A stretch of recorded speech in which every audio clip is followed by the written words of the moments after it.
Hello students, this is Hetal Bhandari from HR Institute of Studies. Today we are going to start with a new poem, that is poem number 4, The Last Bargain. Poem number 4, The Last Bargain by Rabindranath Tagore. Poem number 4, The Last Bargain by Rabindranath Tagore. Basically ये poem बोलना क्या चाहता है, brief में अपन समझते हैं. ये poem ये बोलना चाहता है कि एक पर्सन है जो हम अपने जॉब के सर्च में निकला है, लेकिन उसको बहुत ऑफर्स आती है, कोई किंग से, कोई वेल्दी पर्सन से, कोई ब्यूटीफुल वुमेन से, लेकिन वो हर चीज रिजेक्ट करके अल्टीमेटली छोटे से इनोसेंट चाइल्ड के free of cost proposal accept कर देता है. क्यों? क्योंकि उसको ना वेल्थ चाहिए, ना पावर चाहिए, ना उसको कोई ब्यूटी चाहिए, बिकॉज उसको लगता है इन सब चीजों से असली खुशी नहीं मिलती. आज है कल नहीं भी हो सकती है. असली खुशी मिलती है खुद के फ्रीडम में, किसी के अंडर काम नहीं करने में. फ्रीडम क्या होता है? किसी के अंदर बंद नहीं जाना, किसी के अंदर काम फ्रीली, फ्रीडम में मैं काम कर रहा हूं, मेरे को किसी के अंदर बंधना नहीं है, मैं एकदम फ्री पर्सन हूं. तो मैं फ्री पर्सन रहूंगा तो मैं हमेशा खुश रहूंगा, वरना मैं किसी के अंडर रहूंगा तो हमेशा एक दबा हुआ रहूंगा. तो पोएट को क्या लगता है कि पावर, वेल्थ एंड ब्यूटी असली हैप्पीनेस नहीं है. असली हैप्पीनेस क्या है? फ्रीडम. तो इसके बेसिस पे पूरा पोएम इसके बेसिस पे रविंद्रनाथ टैगोर ने बहुत ब्यूटीफुली डिस्क्राइब किया है. अपन आगे बढ़ते हैं with the poem, that is poem number 4, the last bargain by Rabindranath Tagore.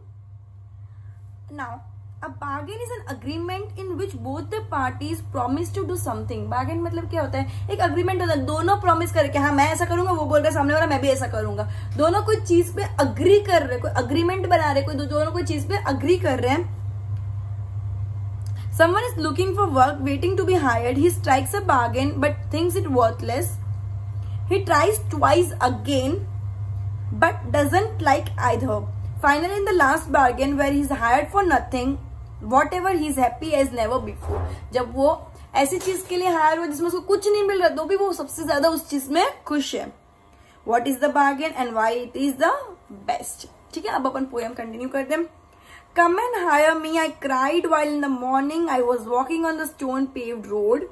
मतलब क्या बोल रहा है कि वो रोते रोते चिल्ला चिल्ला के बोल रहा है, प्लीज मुझे कोई हायर कर दो, मुझे कोई जॉब दे दो, मुझे कोई काम पे रख लो. ठीक है, मुझे कोई काम पे रख लो, मुझे कोई हायर कर लो, जो तुझे चिल्ला चिल्ला के रोते रोते बोल रहा है. ठीक है, स्टोन पेव्ड रोड मतलब जो अपना सीमेंट रोड होता है ना, उसके ऊपर चलते हुए. Sword in the hand, the king came in the chariot.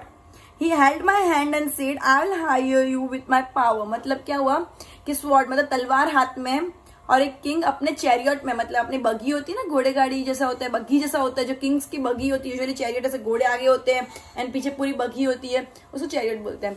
तो बोले किंग आया चैरियट के साथ अपने हाथ में तलवार लेके कि चलो मैं तुमको मेरे पावर से हायर करना चाहता हूँ.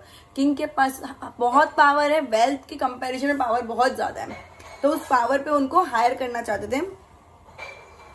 But his power counted for not and he went away in his chariot. But उसके पावर ये इंसान के लिए कोई मतलब के नहीं थे, जिसको हायर होना था, जिस इंसान को हायर होना था, उसके लिए वो किंग के पावर डजंट मैटर, उसमें उसको कुछ खुशी नहीं मिल रही उसके पावर से. ठीक है, तो उसके लिए नॉट मतलब नहीं, कोई काउंट को मतलब के ही नहीं है. काउंटेड फॉर नॉट मतलब कोई मतलब के ही नहीं है उसके पावर. किंग के पावर वो इंसान के लिए कोई मतलब के ही नहीं है. क्लियर?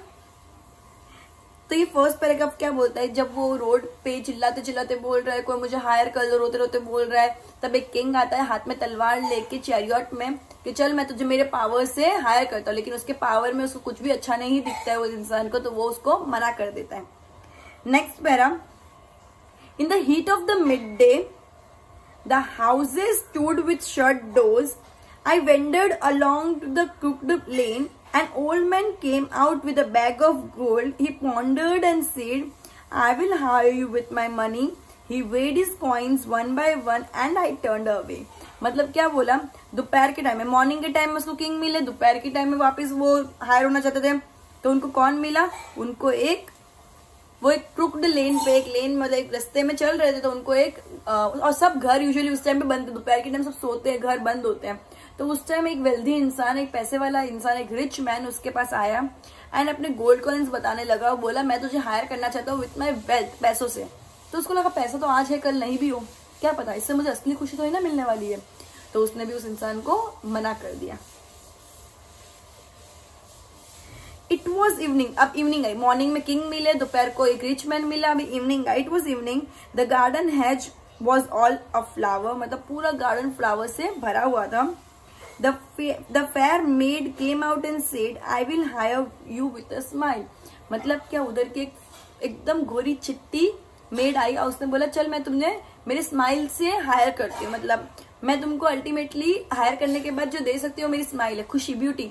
तो उस ब्यूटी की वजह से क्या वो रहता, तो उसको तो ब्यूटी भी यूजलेस लगती है, उसको नहीं लगता कि ब्यूटी से रियल हैप्पीनेस मिलती है। ब्यूटी तो आज है, कल बुढ़ी हो जाएगी तो ब्यूटी चली जाएगी। हर स्माइल पेल्ड एंड मेल्ट, मतलब आज खुश है कल शायद दुखी भी हो, तो वो स्माइल तो हमेशा कंटिन्यूस रहने वाली है नहीं कि मेरे को खुशी मिले उससे। आज खुशी है, स्माइल है, कल वो टीयर्स में भी बदल सकती है। And she went back alone into the dark, फिर वो चली गई क्योंकि उसने उसको मना कर दिया। Last, the sun glistened on the sand and the sea waves broke waywardly. A child sat playing with shells.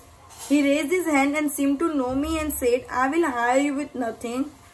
From henceforward, that bargain stuck in child's play made me a free man. मतलब एक child, एक वो मिट्टी से, अपन पता है usually चौपाटीज, Bombay चौपाटीज होता है तो उधर मिट्टी के घर बनाते, ये सब कुछ करते हैं, तो एक चाइल्ड सिमिलरली कोई मिट्टी से खेल रहा था, ठीक है। तो उसने अपने हाथ ऊंचा किया और बोला मैं तुझे हायर करूं लेकिन मेरे पास देने के लिए कुछ नहीं है, देखो आना है तो मेरी मदद कर सकता है तू, ठीक है, आपको आना है तो आप मेरी मदद कर सकते हो, मेरे पास देने के लिए आपको कुछ भी नहीं है। तो वो चीज डायरेक्टली उस इंसान के दिमाग पे क्लिक हुई और उसको लगा इसी चीज में तो मुझे खुशी मिलेगी, ये इसके पास कुछ भी नहीं देने के लिए, मुझे ज्यादा ज्यादा क्या रिश्वत दे सकता है कुछ भी देने के लिए, ठीक है, तो मेरे को इस चीज से हमेशा खुशी मिलेगी क्योंकि मैं ज्यादा एक्सपेक्टेशन ही नहीं रखूंगा, मैं इस काम के लिए कुछ ले ही नहीं रहा हूँ तो मैं क्यों कोई एक्सपेक्टेशन रखूंगा, मुझे इस काम में हमेशा किसी की मदद करने में खुशी मिलेगी, तो अल्टीमेटली खुशी मुझे इसमें ही मिलने वाली है, तो मैं क्यों पावर, वेल्थ और ब्यूटी के पीछे भागू, ठीक है। तो ये चीज, ये मतलब इधर वो एंड कर लेता है, इधर ये बार्गेनिंग होती है, दोनों का अग्रीमेंट हो जाता है, वो उसके साथ मिलकर काम करना चाहता है, तो ये हो गया बार्गेन। जब दोनों एक कोई म्यूचुअली कोई चीज पे अग्री कर लेते हैं, चाइल्ड अग्री करे कि तुम मेरे साथ काम कर, लेकिन मैं तुझे कुछ नहीं दूंगा, उसने बोला हाँ तुम मुझे कुछ मत देना, मैं तेरे साथ काम करने के लिए रेडी हूँ, तो अल्टीमेटली क्या होगा, दोनों एक ही बात पे अग्री कर रहे हैं, तो ये चीज का लास्ट बार्गेन हो गया, क्लियर। तो उसने उसके साथ अग्री कर लिया कि उसके साथ ही खेलेगा, ठीक है। सो ये पूरी पोएम रविंद्रनाथ टैगोर ने बहुत मस्त लिखी है एंड बहुत डीप मीनिंग है इस चीज का, एकदम अच्छे से एक दो बार और पोएम को पढ़ना, बहुत मजा आएगा, क्लियर। एक बार मैं पोएम लास्ट में वापस पढ़ लेती हूँ। Come and hire me, I cried while in the morning I was walking on the stone-paved road. Sword in hand, the king came in his chariot.